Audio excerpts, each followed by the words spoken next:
যদি ১/১১ ফিরে আসে, যদি এই সরকার ব্যর্থ হয়, যদি আরেকটি ফখরুদ্দিন মঈনুদ্দিন সরকার গঠিত হয়, তাহলে কিন্তু আমরা সবাই অনিরাপদ। হাসিনা তো পালানোর জায়গা পাইছে ভারতে, আমাদের কি পালানোর জায়গা আছে? আমরা তো ইন্ডিয়ায় যেতে পারবো না, পাকিস্তানে যেতে পারবো না, মালদ্বীপে যেতে পারবো না, এই বাংলাদেশেই থাকতে হবে। সুতরাং আমাদের নিরাপত্তা যদি এই সরকার স্যারে এতদিন পরে বুঝতে পারছে জয় বাংলার সৈনিকদের চতুর্দিকে বর্ডার দেওয়া আছে। স্যারে এখন মলম চোখে লাগায় কিন্তু ঘুম আসে না। স্যারে আবার ঘুমের ওষুধ খায়, তারপরেও ঘুম আসে না। বউয়ের সাথে ঘুমাইতে যায়, বউ বলে আমি নুরুর কাছে যাব। আবার ওইখান দিয়ে নুরুর বউর কাছে ঘুমাইতে যায়, নুরুর বউকে আমি রাশেদ খানের কাছে যাব। আর অন্যদিকে রাশেদ এবং নুরুর বউ বলে আমরা জয় বাংলা সৈনিকদের কাছে যাব। আর জয় বাংলা সৈনিকরা বলে আমরা তো পুরান মাল কিনি না, আমরা নতুন মাল কিনি। স্যারে এতদিন পরে আইসা বুঝতে পারছে স্যারে এতদিন ঘুমিয়েছিল। স্যারে অসুস্থ হয়ে যাচ্ছে, ক্লান্ত হয়ে যাচ্ছে। স্যারে গত 15-16 বছর আওয়ামী লীগের বিরুদ্ধে কথা বলার পরেও স্যাররা সুস্থ সবল ছিল এবং কি বিকাশ নগদের ব্যবসা চাঙ্গা ছিল।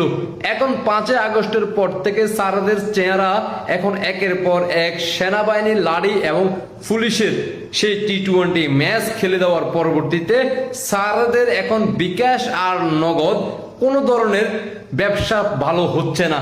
কারণ বাংলার জনগণ এখন তো আর দেয় না।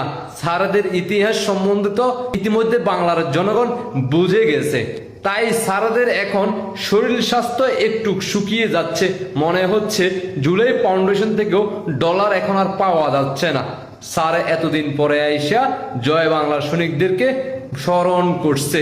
ভবিষ্যতে কি হতে পারে এখনো সময় আছে। বিভিন্ন তো 2-4টা বাচ্চা দেখলাম আছে। তোমার বাচ্চা আছে কিনা সেটা তো আমরা এখনো দেখি নাই। অভিযান এখনো তোমার বাসায় হয় নাই। যদি বাচ্চা যদি না থাকে ভবিষ্যৎ প্রজন্মের জন্য 2-একটা বাচ্চা ফুটাইয়া রাখা যাও। কারণ তোমাদের প্রজন্ম পরের প্রজন্ম তো তারা বাংলাদেশের শাসন করতে হবে।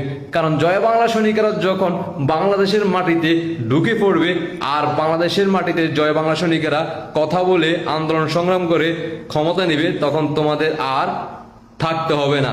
আশা করি বুঝতে পারছো। সময় আসলে টের পাইবা। এখন তো মাত্র ঘুম আসে না, ঘুম আরো আসবে না। শুধুমাত্র এই দুনিয়াতে না, মাটির নিচেও তোমাদের ঘুম আসবে না ইনশাআল্লাহ। আল্লাহ হাফেজ। জয় বাংলা, জয় বঙ্গবন্ধু, জয় শেখ হাসিনা। দেখা হচ্ছে শীঘ্রই। আল্লাহ হাফেজ। তাহলে কিন্তু আমরা সবাই অনিরাপদ। হাসিনা তো পালানোর জায়গা পাইছে ভারতে, আমাদের কি পালানোর জায়গা আছে?